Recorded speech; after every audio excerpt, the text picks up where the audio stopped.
pergunta, eu vou ficar aqui, tá? Vamos dar início, então, com a nossa oração, em nome do Pai, do Filho e do Espírito Santo. Amém. A cruz sagrada seja a minha luz, não seja o dragão o meu guia. Retira-te, Satanás, nunca me aconselhes coisas vãs. É mal o que tu me ofereces, bebe tu mesmo os teus venenos. Amém. São Paulo VI, rogai por nós. Nossa Senhora de Fátima, rogai por nós. Amém. Eu quero iniciar também hoje relembrando alguns postulados, né?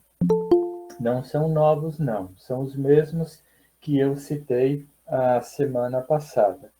Por que que eu quero repeti-los? Porque são base, né? São base para qualquer estudo teológico, principalmente estudos teológicos referentes à pessoa humana. E falando da pessoa humana, nós estamos pensando em corpo, alma, nós estamos pensando na possibilidade também da influência espiritual sobre o corpo, ou sobre os corpos. Consequentemente, são pressupostos para que nós possamos trabalhar com seriedade, né, esse tema da possessão, diagnóstico e libertação. Primeiramente, Deus existe, né? Nós temos que partir dessa certeza e não questioná-la. Outra, Deus é amor.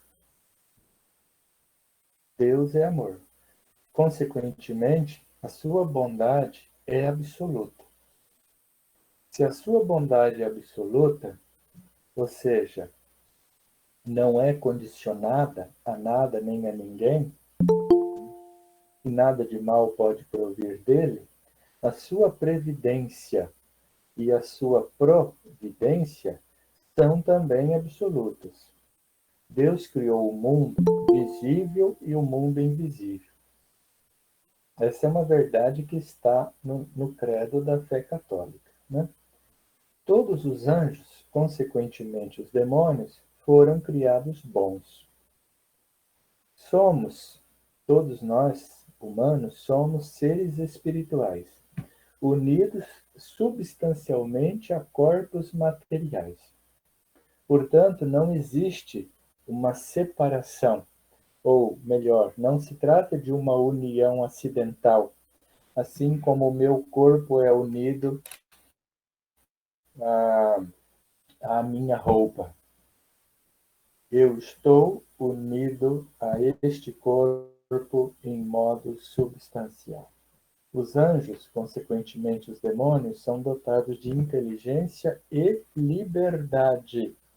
Inteligência intuitiva e liberdade. Portanto, são pessoas, seres pessoais, entes ou entidades, não importa, né, o termo que se usa, o importante é ter claro isso, a sua natureza. Um indivíduo espiritual dotado de inteligência e de liberdade. Alguns dentre esses anjos pecaram e são chamados demônios. Satanás existe verdadeiramente. Anjos e demônios são, por natureza, puro espíritos. Os seres espirituais podem agir e interagir nesse mundo material. É possível invocar e evocar os seres espirituais e puramente espirituais. O poder dos anjos e demônios é grande, mas não é ilimitado. São poderosos, mas são limitados, porque são criaturas, né? O Criador é somente Deus, tá? Me perdoem de repetir pela segunda vez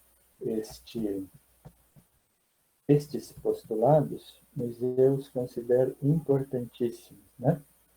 Muitos equívocos podem ser evitados a gente dando por certo né, esse conteúdo da nossa fé. Sobre isso não se discute, sobre isso não se questiona. Né? É triste quando a gente vê uma pessoa estudando teologia ainda duvidando que Deus existe. Né? E acontece, tá? Acontece. Eu já vi isso. Eu já vi isso acontecer. Vamos dar continuidade ao nosso tema de hoje. Eu vou voltar um pouquinho para fazer o gancho com a semana passada. Tudo bem?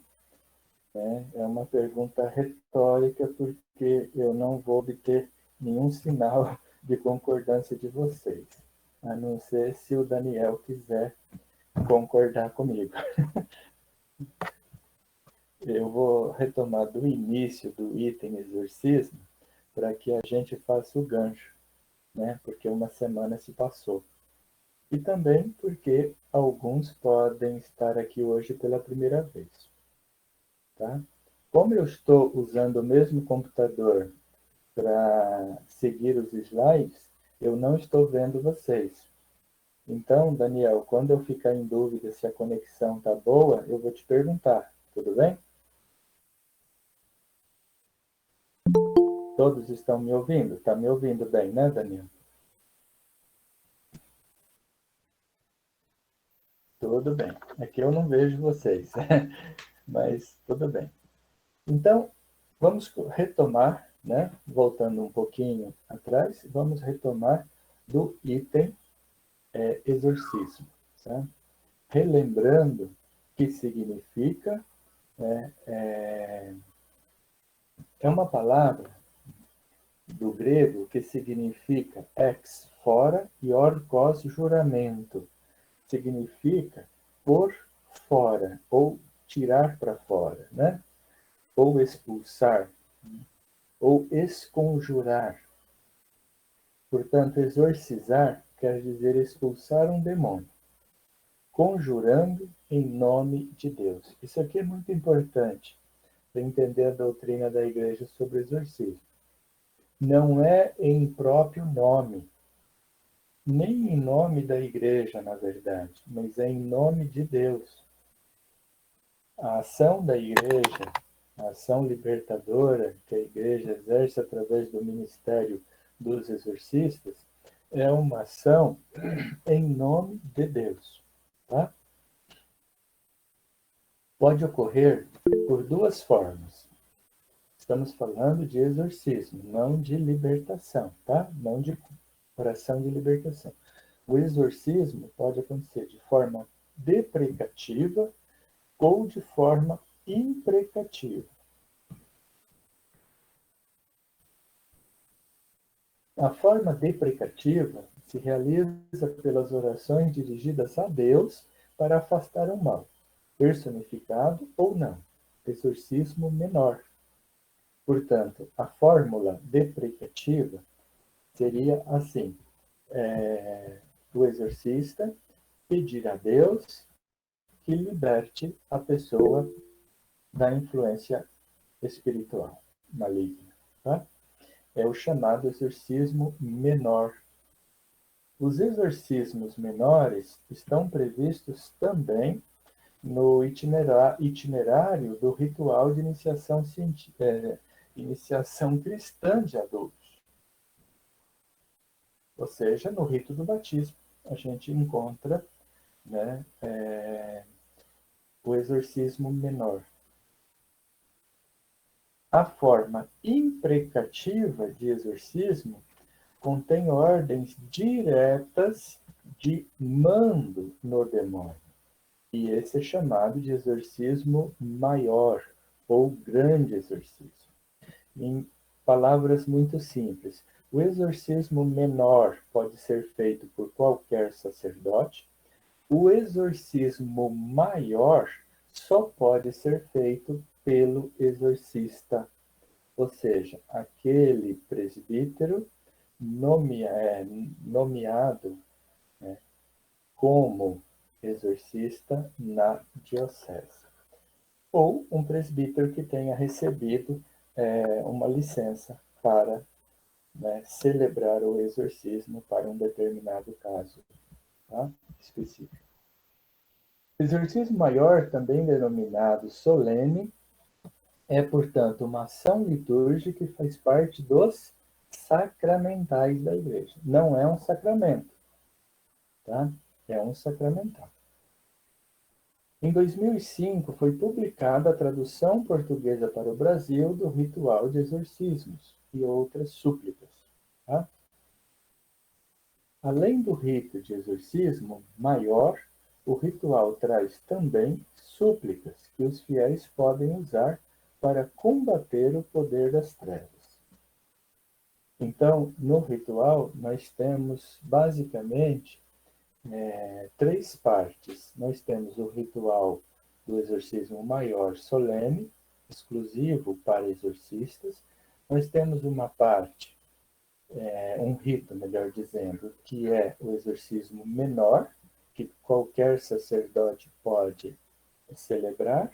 E nós temos uma parte, uma sessão de orações, né, que aqui vem com o nome de outras súplicas, que qualquer fiel, leigo ou não, pode usar. Tá?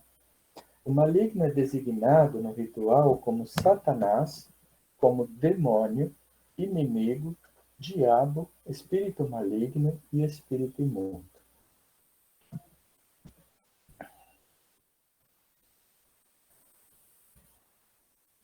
Aqui nós vamos agora passar, né, ao ensinamento do nosso patrono, São Paulo VI.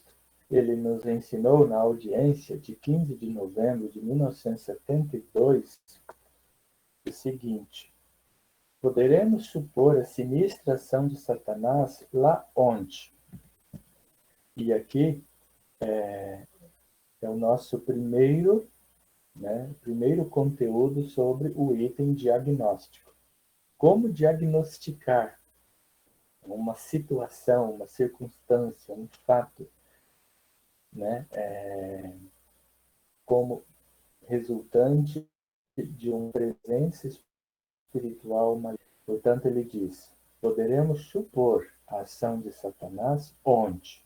Primeiro, a negação de Deus se faz radical, sutil e absurda.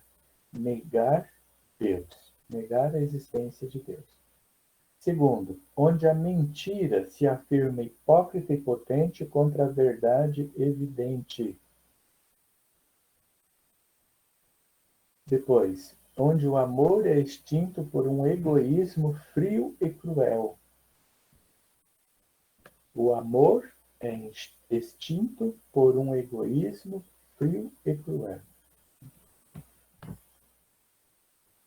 É assustador pensar que todos esses itens que ele está enumerando, né, na sociedade atual, a gente encontra em todos os lugares, né?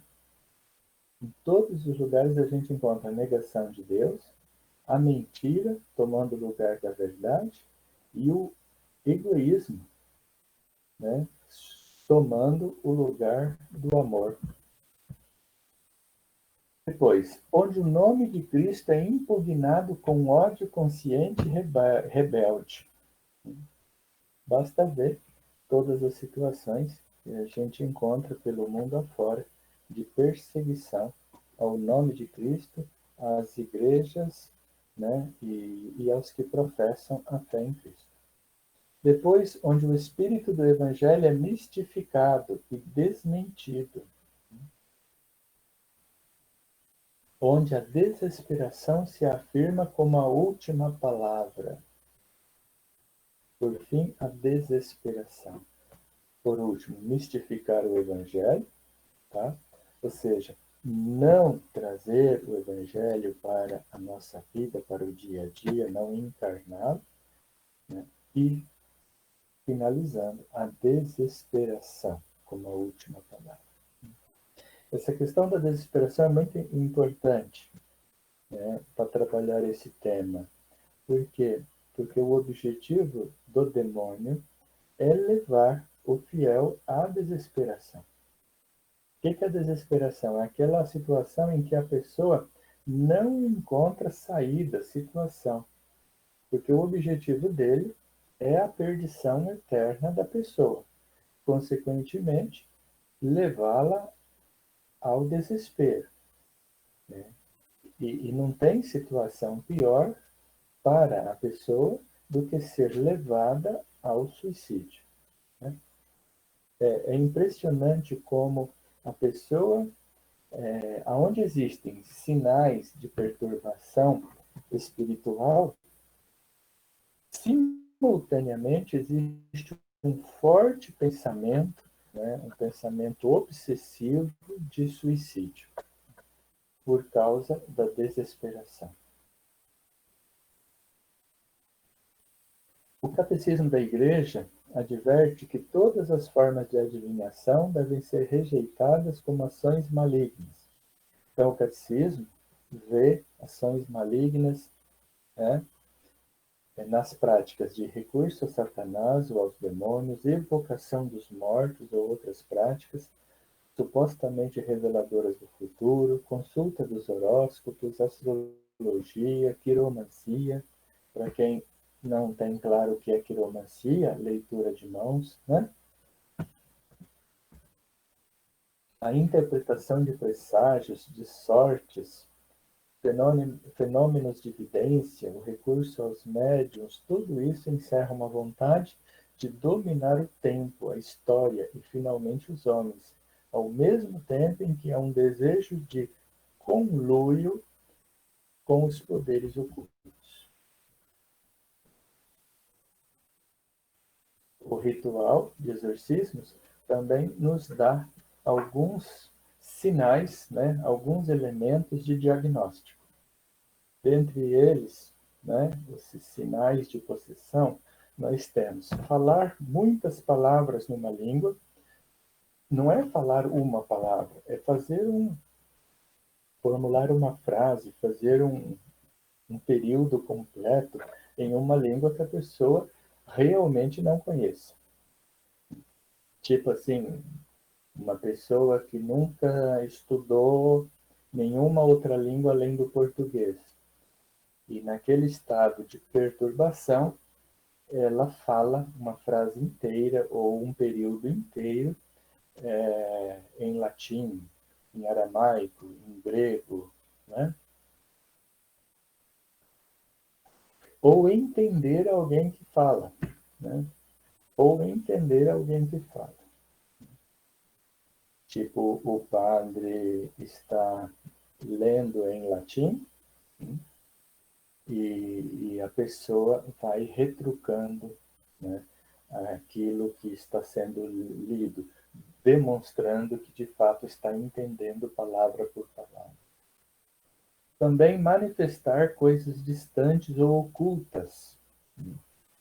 É interessante quando nessa situação a gente percebe a pessoa revelando segredos dos presentes ali na celebração, né? É muito interessante isso, esse fato. E qual que é o objetivo de revelar coisas ocultas ou distantes? É fazer intriga, é colocar as pessoas que estão ali apoiando o sacerdote, colocá-las todas uma contra as outras, né? Revelando, inclusive, segredos e pecados, às vezes, né? Dos presentes, inclusive do próprio exorcista. Depois, mostrar força superior à idade ou às condições físicas. Né? A idade, no caso de uma criança, que tem força de um guerreiro, né? Ou condições físicas, uma pessoa fraca, né? Debilitada, velhinha, enfim. Desordem moral e espiritual. A pessoa tinha uma vida ordenada moralmente, espiritualmente, frequentava a igreja, de repente, aparentemente do nada, né, começa a ter uma vida depravada, e muita desordem espiritual, né? Odeia tudo que é religioso, forte aversão a Deus, aversão ao Santíssimo Nome de Jesus, à bem-aventurada Virgem Maria e aos santos. Em outras palavras, aversão a tudo que é religioso. Forte aversão à igreja, forte aversão à palavra de Deus, forte aversão a coisas, ritos, especialmente sacramentais, como óleo bento, água benta, sal bento, e também imagens abençoadas. A relação de todos esses sinais com a fé e o combate espiritual na vida cristã.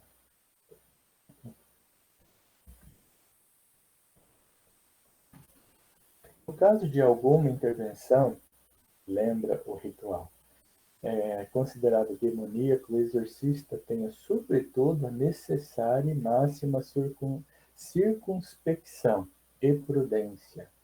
Circunspecção e prudência. É assustador e não é aprovado pela igreja quando a gente vê, né, celebrações de exorcismo sendo gravadas, colocadas na internet, filmadas, né, aparecendo em documentários. O rito deste sacramental não permite esse tipo de divulgação, né, esse tipo de promoção. E o demônio adora explorar esse tipo de arrogância, esse tipo de exibicionismo, esse tipo de vaidade, né, de quem está presidindo um ritual desse. Distinga corretamente os casos de ataque do diabo e da falsa opinião pela qual alguns também entre os fiéis julgam ser objeto de malefício, de má sorte ou de maldição, que outros lançaram contra eles, seus próximos ou seus bens. Às vezes a pessoa, né, ela se sente molestada por, pelos demônios ou por espíritos malignos. Mas o ritual alerta exatamente de não considerar isso, tá? Porque às vezes a pessoa se sente assim, mas ela não está, de fato não está.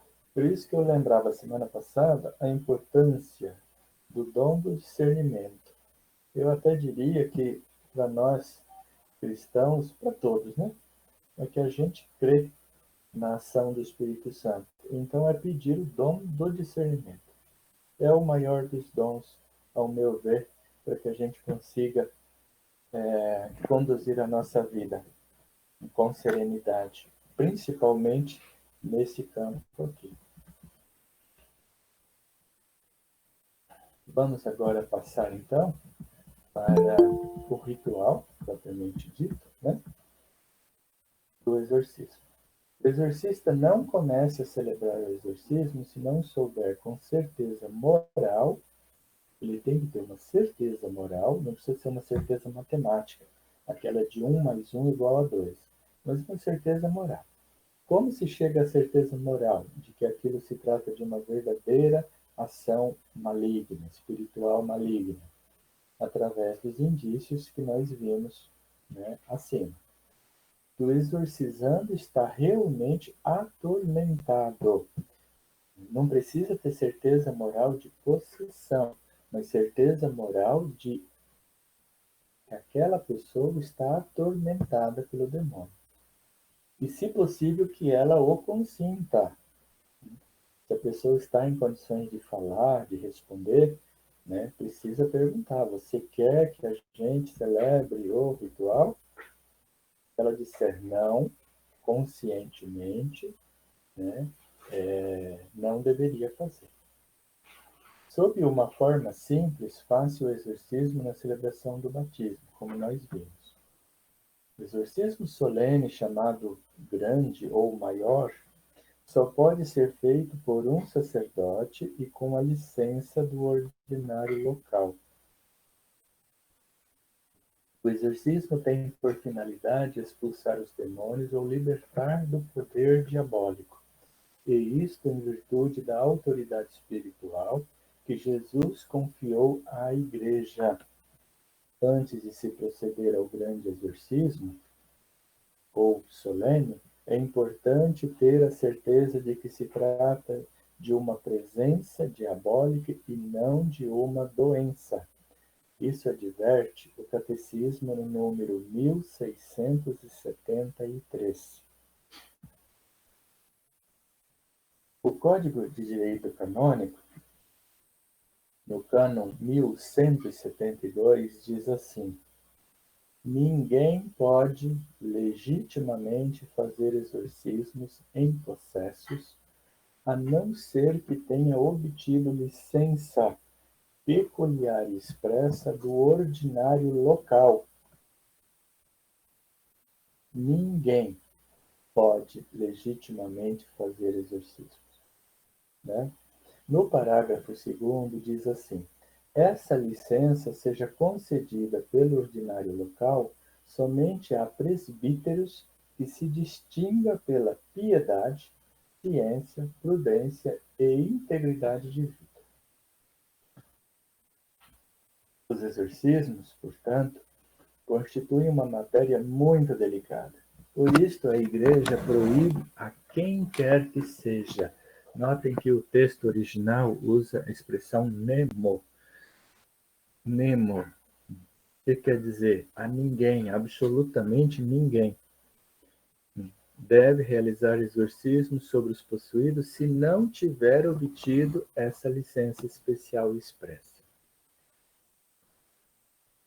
Portanto, não basta uma licença presumida do ordinário. Vou dar um exemplo. O padre está lá na sua paróquia, atendendo, chega um fiel extremamente perturbado, com todos os sinais, né, que o leva a um diagnóstico de possessão verdadeira. Ele não pode, não sendo exorcista, ele não pode simplesmente pegar e celebrar o ritual. Por quê? Porque o código diz claramente: a ninguém é lícito celebrar sem a licença. Não vale a licença presumida, portanto. Dizer, mas se eu ligar para o ordinário local, né, ele vai me autorizar. Não importa. Se você não ligar, você não pode celebrar o sacramental.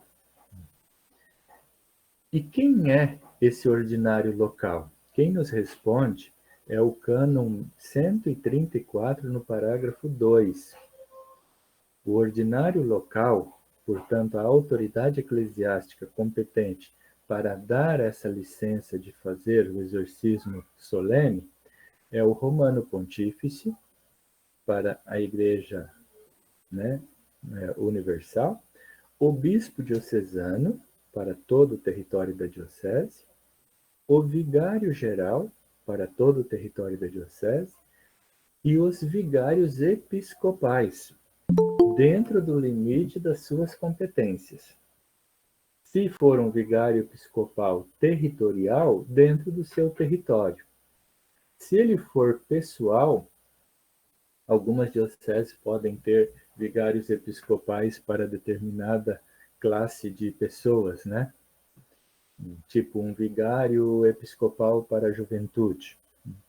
Então, dentro dos limites de suas competências, seja territorial ou não, dentro dos limites da sua competência. Tá bem? Portanto, não é só o bispo. O bispo é um dentre os ordinários locais que podem dar essa nomeação. Quem pode dar é, portanto, o Romano Pontífice, o Bispo Diocesano, o Vigário-Geral e os Vigários Episcopais, todos são exorcistas, porque se não fossem, não poderiam dar, né, conceder a licença. Tudo bem?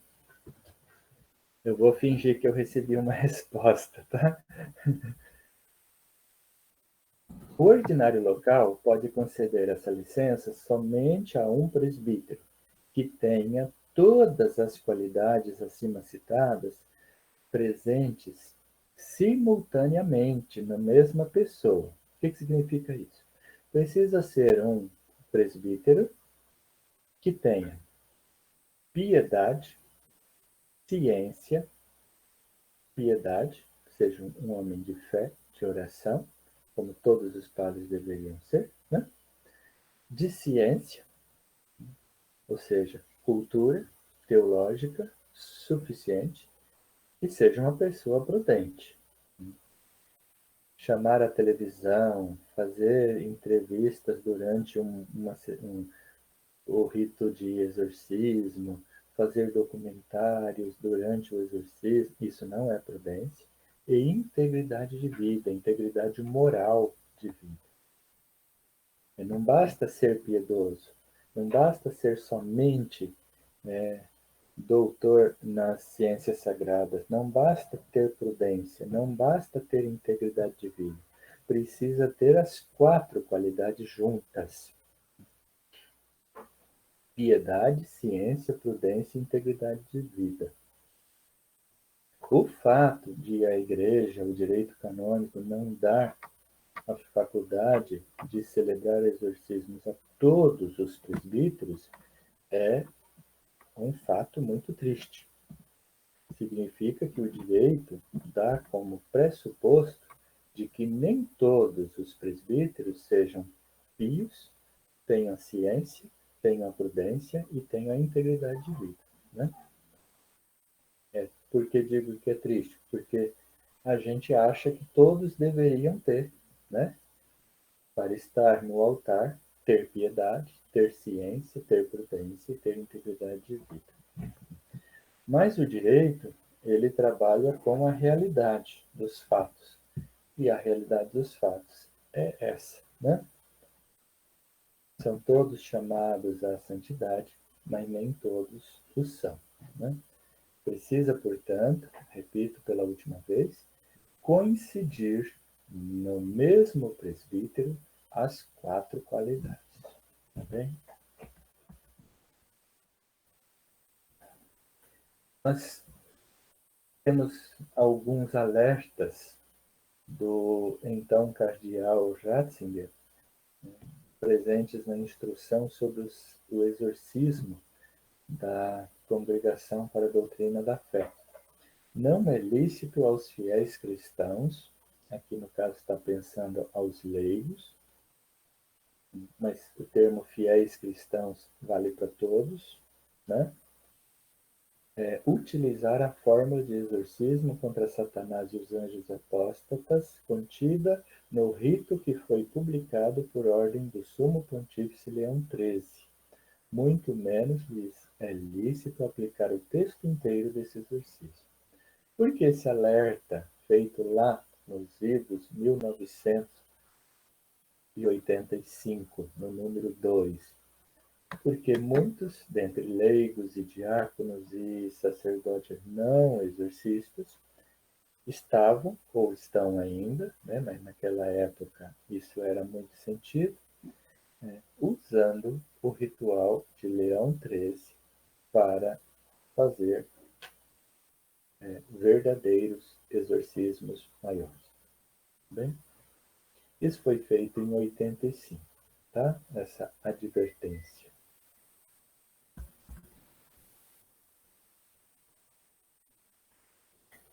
Os bispos também, diz ainda a instrução, são solicitados a vigiarem para que, mesmo nos casos que pareçam revelar algum influxo do diabo, com exclusão da autêntica possessão diabólica, pessoas não devidamente autorizadas não orientem reuniões nas quais se façam orações para obter a expulsão do demônio.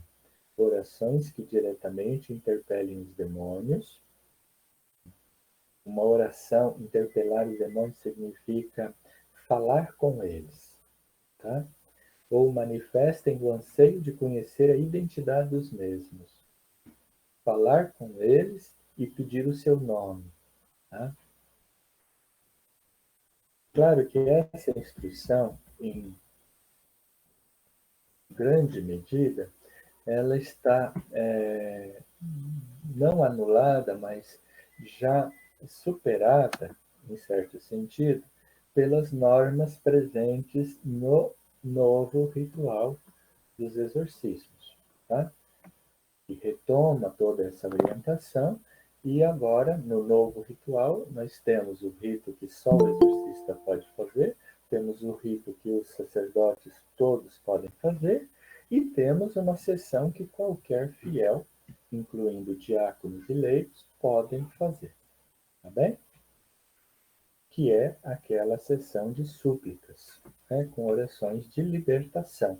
Ali não se trata de exorcismo, se trata de súplicas, oração de libertação.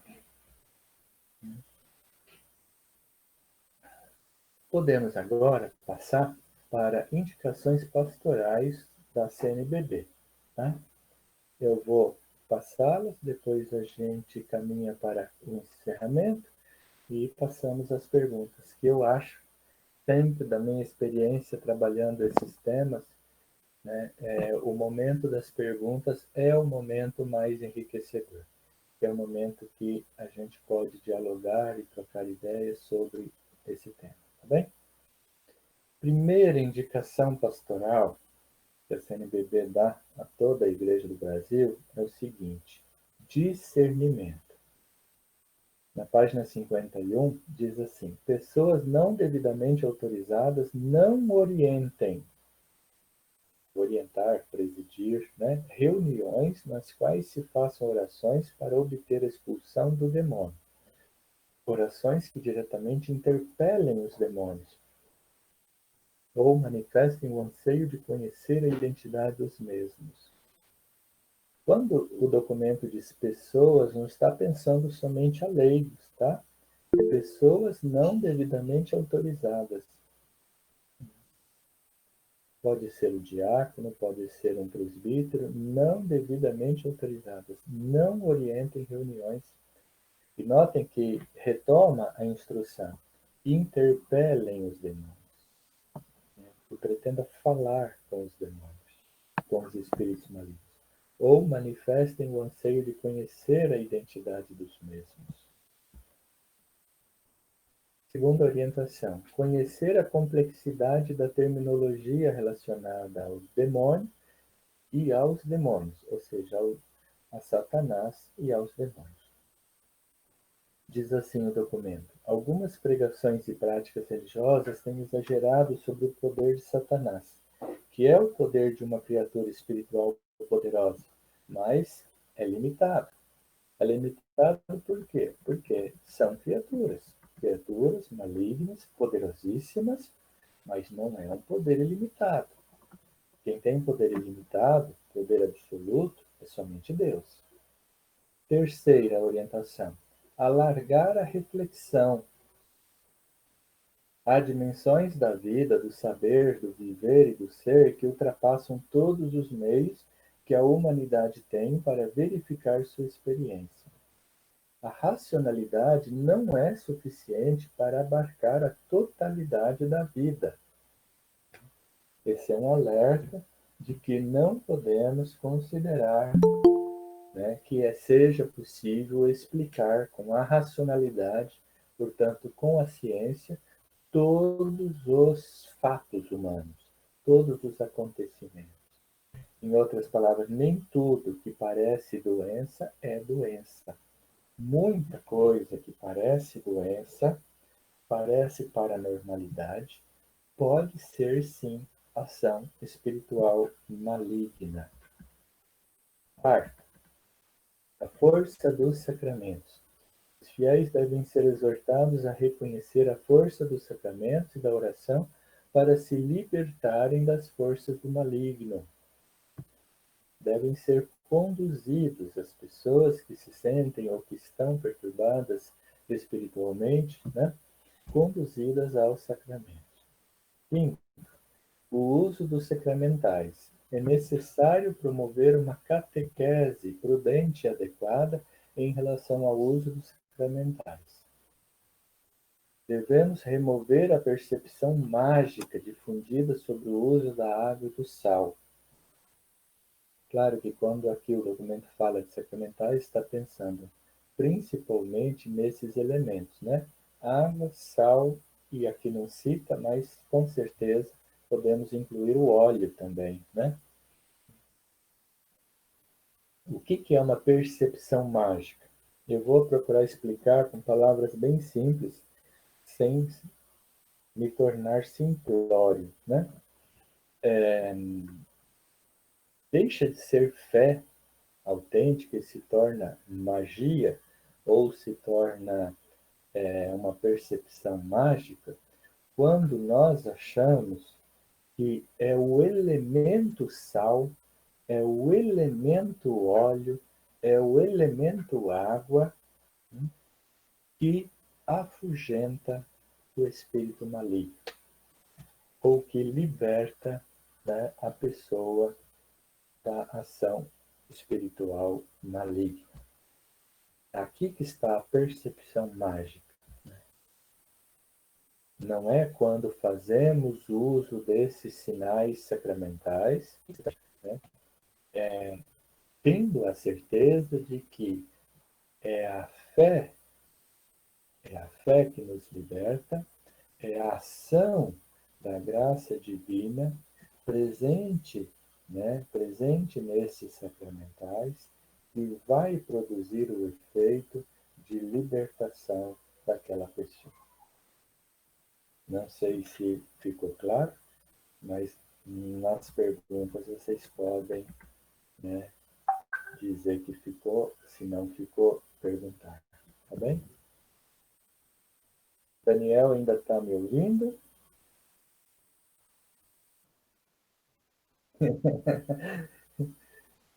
Sexto, a força do diabo. Os grupos de fiéis necessitam receber catequese adequada, de modo que não acentue tanto a força do diabo e do pecado, quanto a graça realizada por Cristo no mistério pascal, que é sempre maior.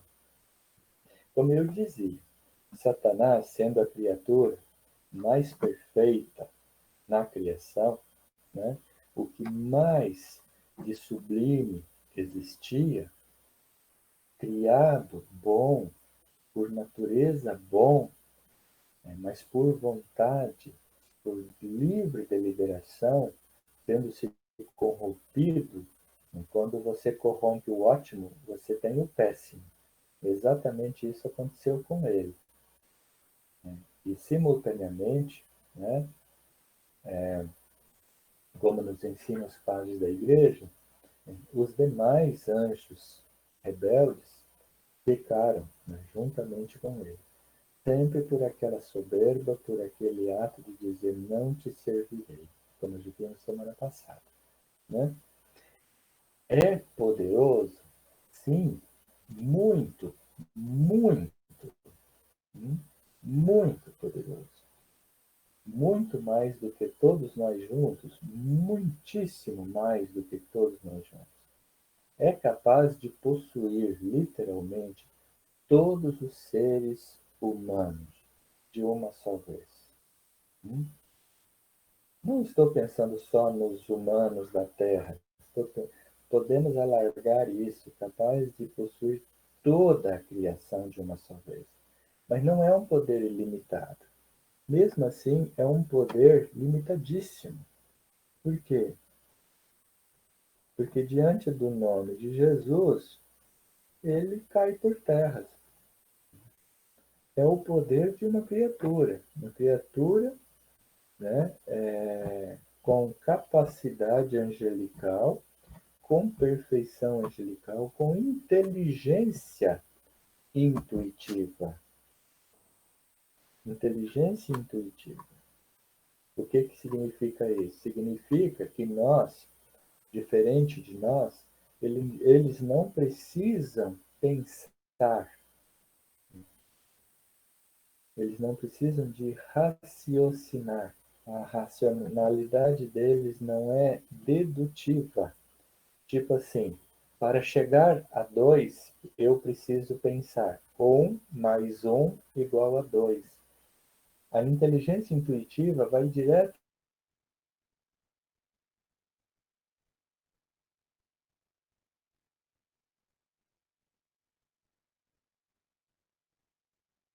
Isso os coloca num nível, né, extremamente superior à pessoa humana.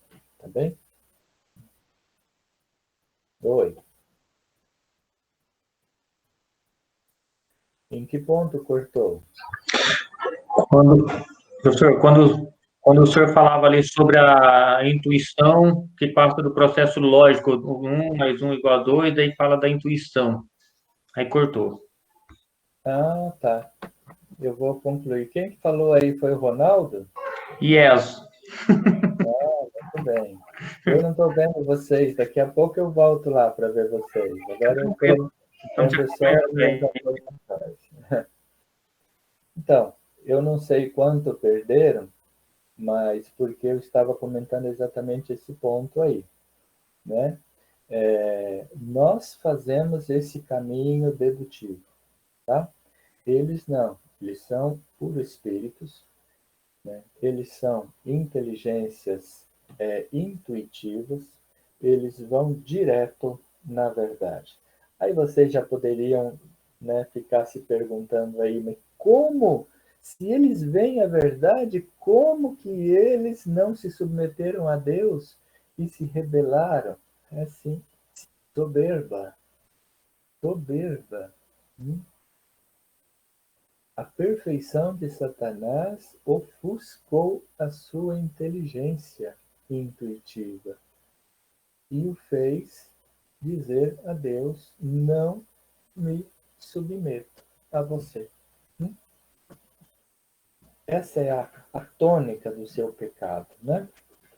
Portanto, para concluir o item sexto das orientações, nós estamos falando de seres poderosos, sim, gente, poderosíssimos, mas não é um poder que consiga impedir a salvação.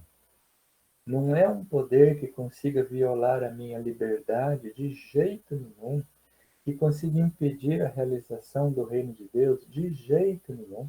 O máximo que conseguem com todo o seu poder é incomodar muito a gente, né, e nos sugerir o pecado. Mais do que isso, não. Podem infernizar, como a gente fala, né, vulgarmente, infernizar a nossa vida, podem até possuir os humanos, mas não podem, né, violar a liberdade e me obrigar ou me determinar a pecar. Isso jamais. Tá? O que o documento alerta é quanto a certas pregações que parecem colocar Satanás em pé de igualdade com Deus, como se os maniqueístas, né, na época de Santo Agostinho, lá no século IV, queriam, né? Deus um Deus do bem, o diabo um Deus do mal. Não, não é isso. Só existe um Deus, um só princípio, que é Deus. Os Satanás e os demônios são criaturas, tá? Tudo bem? Sétimo, nomeação de um exorcista. O documento não precisava, mas repetiu o ensinamento ou o pedido, né, que já existe no Código de Direito Canônico. A Igreja sugere que, se possível, em cada diocese se nomeie um exorcista. De novo aqui, essa condicional, se possível, para mim é muito triste. Por que se possível? Porque o documento admite que alguns bispos, em uma diocese, dentre os seus presbíteros, não consiga encontrar nenhum presbítero que tenha em si aquelas quatro condições. Isso é muito triste, né, para a igreja. É preciso oferecer aos padres que têm áreas requeridas para esse ministério formação teórica e prática adequada. Sobre esse ponto, né, as associações de exorcistas do Brasil, a mundial, internacional, né, que foi ultimamente reconhecida pela Sé Apostólica, fundada lá pelo nosso querido e saudoso padre Gabriele Amort, né? faz um trabalho enorme com encontros anuais, né, com promoção de cursos, dando formação teórica e prática aos padres exorcistas. Bem? Orações e súplicas. Podem-se fazer orações e súplicas e dar bênçãos para que o Senhor as auxilie. Qualquer sacerdote ou diácono pode proferir essas orações, mas sempre evitando qualquer alusão a exorcismo. Isso acho que está claro, né? Qualquer sacerdote, qualquer diácono, né, pode dar uma bênção, fazer uma oração de libertação, mas isso não é exorcismo. Isso tem que ficar claro. Se não é exorcismo, não pode interpelar o demônio, não pode pedir o seu nome. E essa proibição da parte da igreja não é por egoísmo da parte da igreja, sim, para dizer nós não deixamos vocês fazerem, nada disso, é para proteger. Por quê? Porque é verdade que o poder dele é limitado diante do poder de Deus, mas diante de nós o poder dele é muito grande. E é muito perigoso interpelá-lo.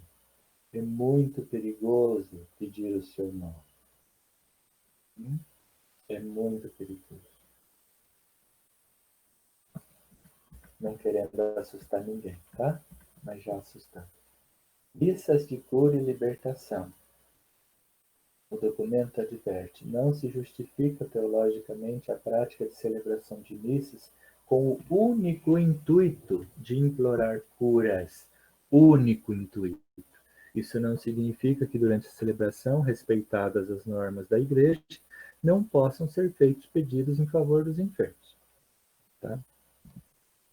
Isso está na página 55. O que significa, pessoal? Significa que sempre que nós damos, né, uma adjetivação à missa, nós reduzimos o sacrifício pascal de Cristo.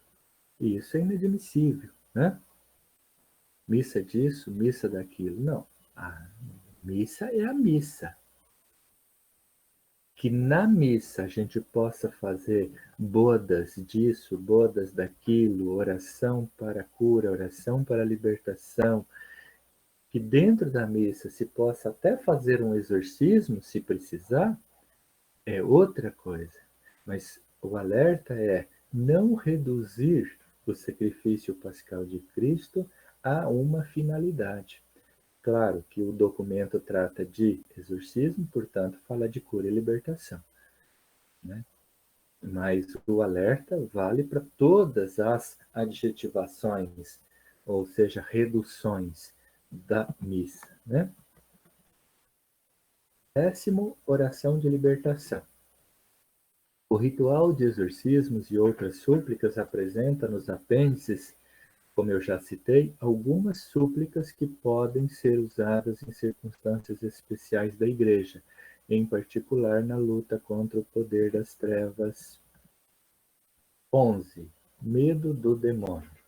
Superar pregações que acentuam mais o medo do que a alegria de acolher a graça que Cristo oferece.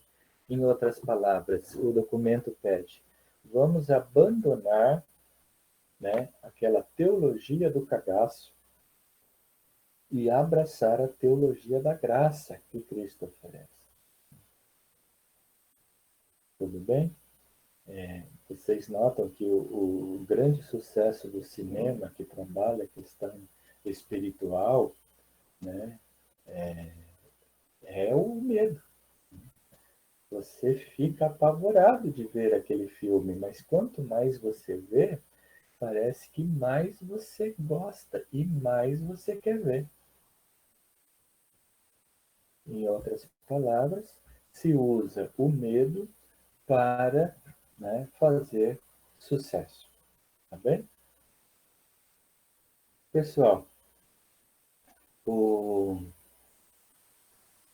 dentro das minhas limitações pessoais e de tempo, né, O recado que eu queria deixar hoje era esse. E agora eu fico à disposição de vocês para as perguntas, né? Se tiverem. Obrigado pela paciência. Para mim é muito estranho, né, ficar aqui falando e sem receber o feedback de vocês, né? Mas faz parte da nossa atual circunstância, né? É isso.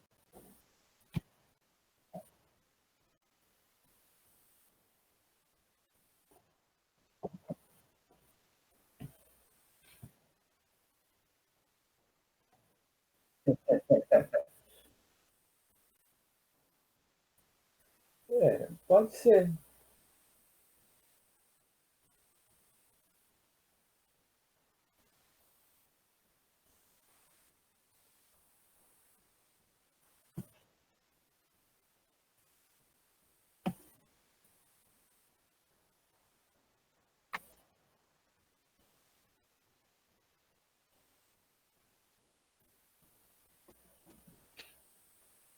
O que nós não podemos fazer, né, Elise?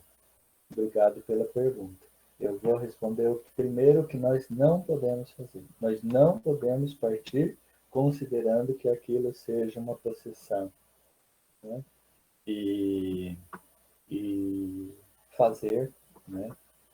Pretender fazer um ritual de libertação ou até mesmo uma simulação de exorcismo, né? Por quê?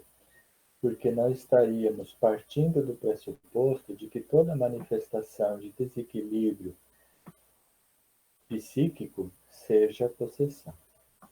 Não quer dizer que não possa ser. Pode. Os sintomas são os mesmos, né? Por isso que eu frisei tanto na necessidade do discernimento. Existem alguns, algumas coisas que a gente pode fazer que ajuda no diagnóstico. Esse tipo de coisas assim mais diretas a gente deixa para o momento das perguntas, né? Direcionadas. Por exemplo, se você é uma pessoa que vive a sua fé, temente a Deus, que em outras palavras você possui aquelas qualidades todas que o direito exige para que tenha o exorcista. Em uma palavra, se você é uma pessoa santa, não quer dizer perfeita, quer dizer santa, né? E você pode, né, perceber a reação dessa pessoa com a sua presença. Você pode perceber a reação dessa pessoa quando ela é tocada por você. E aí nós podemos utilizar dos vários meios de diagnóstico que o próprio ritual nos apresenta, né? Ao fazer orações, oração, pessoal, todos nós podemos fazer sempre, em qualquer circunstância. E oração é sempre válida. Somos sempre autorizados a fazer e é sempre válida. Independente se aquela manifestação seja ou não, né, espiritual ou não. Existem algumas situações dessa, como ela coloca na pergunta, que realmente chocam. Às vezes isso acontece nos grupos ligados à igreja, grupos de oração, nas celebrações, ou às vezes até em celebrações familiares. Em casa, do nada, a pessoa ela tem um ataque desse, de fúria, e do nada também aquilo desaparece e volta à normalidade total. A prudência nos leva a buscar o discernimento, buscar os sinais para diagnosticar, tá? Porém, nada disso nos impede, né, de junto com outras pessoas e com a própria pessoa que tem essa manifestação, né, a gente fazer orações adequadas. Bem? Eu não sei se eu ajudei ou se eu piorei.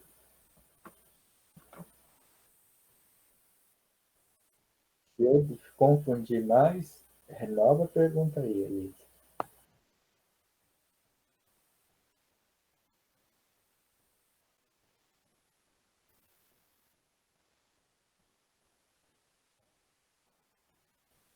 Eu que agradeço.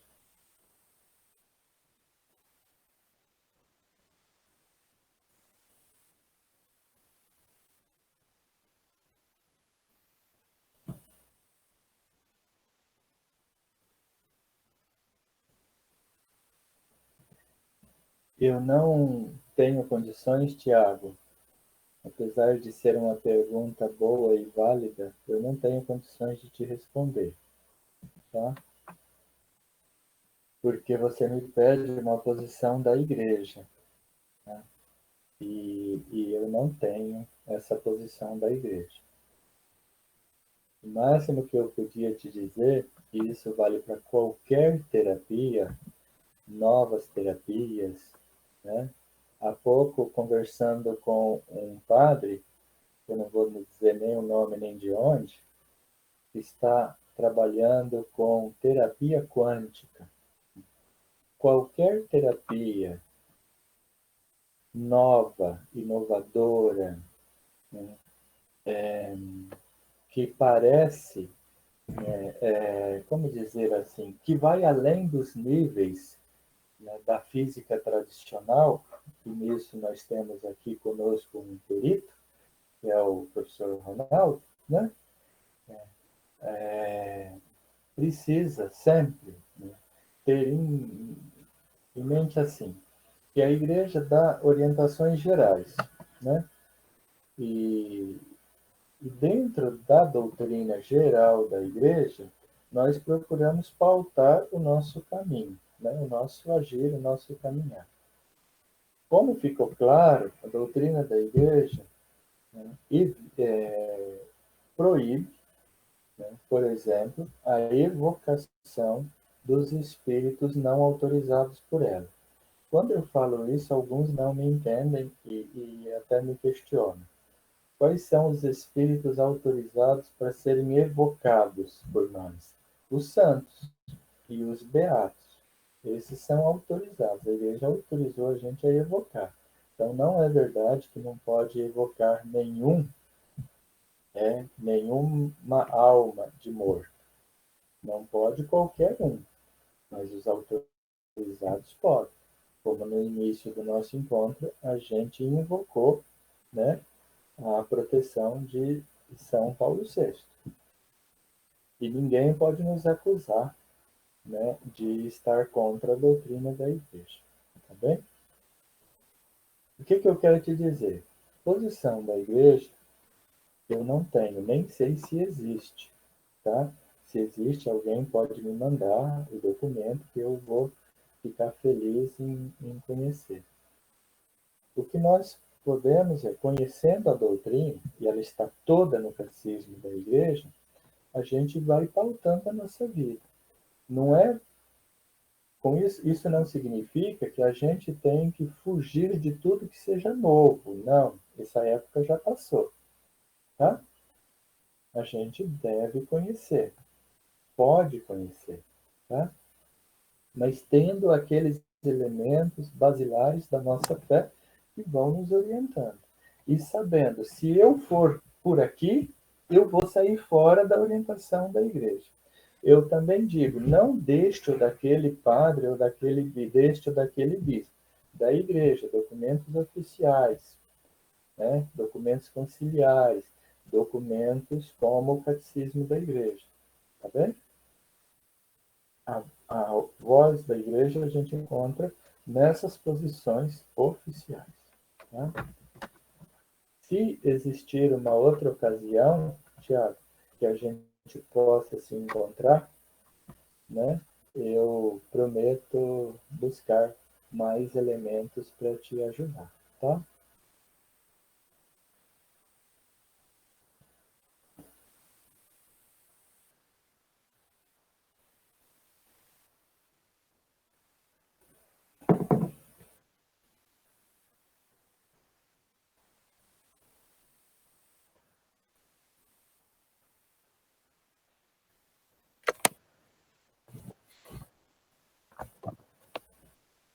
Me deu uns cortes aí na sua voz. A automutilação?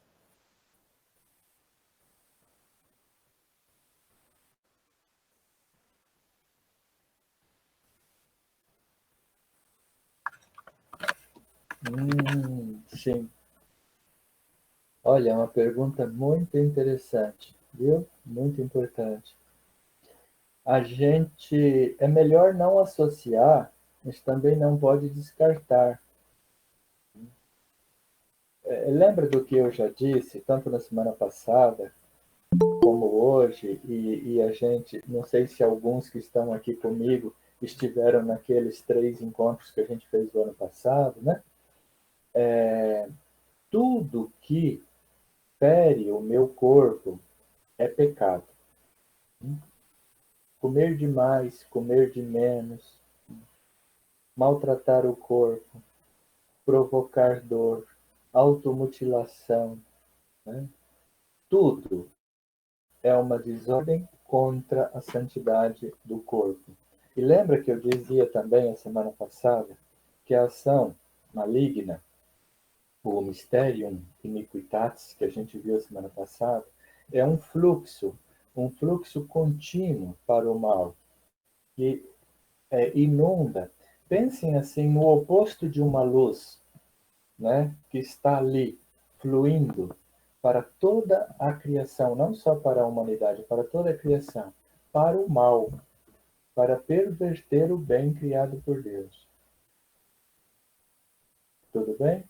Então nós não podemos dizer que nós não temos responsabilidade pelo mal que fazemos, porque somos livres.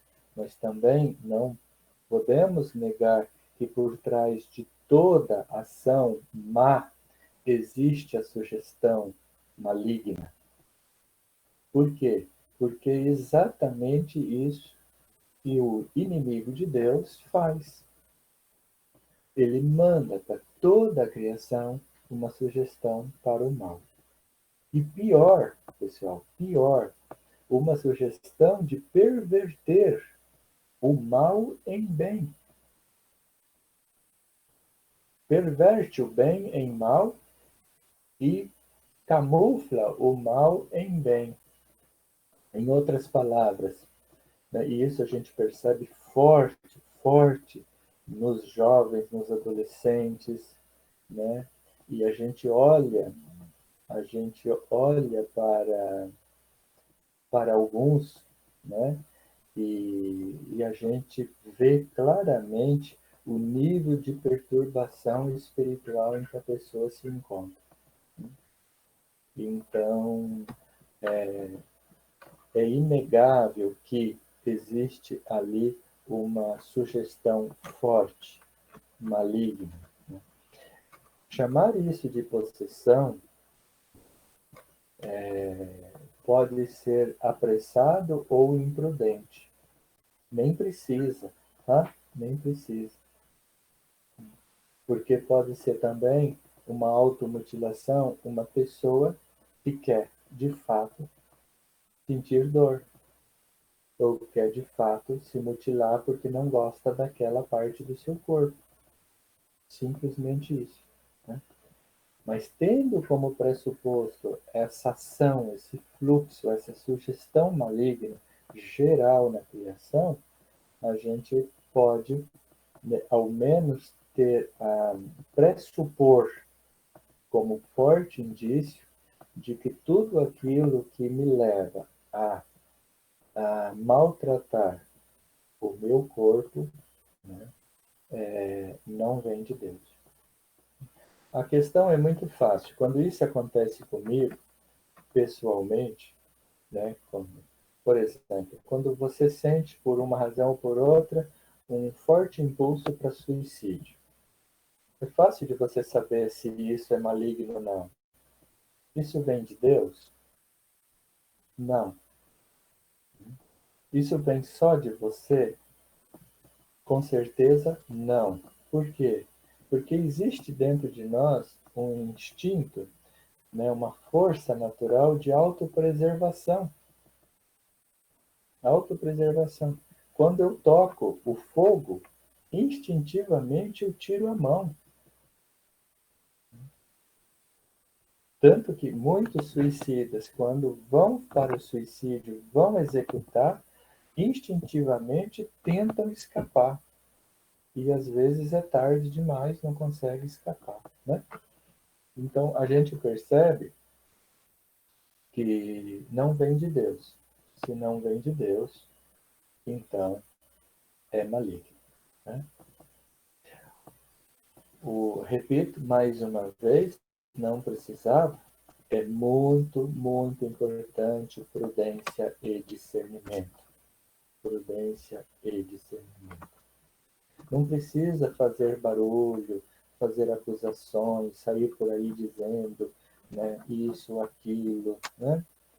Todo tipo de pessoa que faz isso está possuído. Nada disso, nada disso, né? Prudência, prudência e discernimento. Né? Tendo tranquilidade de que a gente pedindo que o Espírito Santo nos dê o dom do discernimento, no momento certo nós vamos saber identificar. E, e mesmo identificando, não precisa ser dito, né? Basta pedir a Deus que liberte a pessoa e pronto, né? Tudo bem?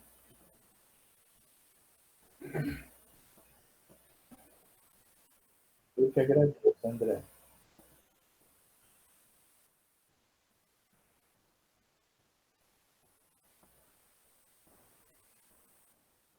Pois não, pois não.